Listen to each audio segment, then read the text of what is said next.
Hello friends, എല്ലാവർക്കും സുഖമല്ലേ? ഇത് വീടിൻ്റെ അടുത്തുള്ള മൈക്കിൾസ് എന്ന് പറഞ്ഞൊരു ക്രാഫ്റ്റിൻ്റെ ഷോപ്പാണ്. അവിടെ ക്യൂട്ടായിട്ടുള്ള washing machine, fridge, sofa set, അങ്ങനെ മിനിയേച്ചർ ഒരു വീടിന് വേണ്ടിയിട്ടുള്ള എല്ലാ സംഭവങ്ങളും കണ്ട് ഭയങ്കര രസമുണ്ടായിരുന്നു അത് കാണാനായിട്ട്. ഈ ഒരു തയ്യൽ മെഷീൻ കണ്ടപ്പോൾ ഞാൻ എൻ്റെ അമ്മേൻ്റെ തയ്യൽ മെഷീനാണ് ആലോചിച്ചത്. അമ്മയ്ക്ക് പണ്ട് അങ്ങനത്തെ ഒരു തയ്യൽ മെഷീൻ ഉണ്ടായിരുന്നു.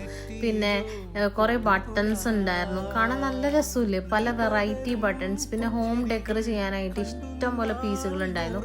ഞങ്ങൾ ആ കട ജസ്റ്റ് ഒന്ന് കറങ്ങി നടന്നു, കാണാൻ നല്ല രസമുണ്ടായിരുന്നു. നമ്മൾ മെയിനായിട്ട് വന്നതിൻ്റെ ഉദ്ദേശം നമുക്കൊരു എയർ ഡ്രൈ ക്ലേ മേടിക്കണമായിരുന്നു, കുറച്ച് കലാവിരുതൊക്കെ പുറത്തെടുക്കാനായിട്ട്. അപ്പം നമ്മൾ ഈ ഒരു എയർ ഡ്രൈ ക്ലേ ആണ് എടുത്തത്.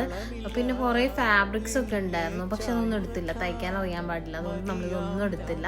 പിന്നെ നമുക്ക് 2 കുപ്പി വേണമായിരുന്നു, പക്ഷെ ഇത് ചില്ലിൻ്റെ കുപ്പിയായിരുന്നു, അതുകൊണ്ട് നമ്മൾ എടുത്തില്ല. അപ്പം നമ്മൾ വിചാരിച്ചു തൊട്ടപ്പുറത്തെ കടയിൽ പോയി മേടിക്കാമെന്ന്. നല്ലൊരു ക്ലൈമറ്റ് ആയി, നല്ല ക്ലൗഡി കാണാനും നല്ല രസമുണ്ടായിരുന്നു. അങ്ങനെ നമ്മൾ കുപ്പി മേടിക്കും.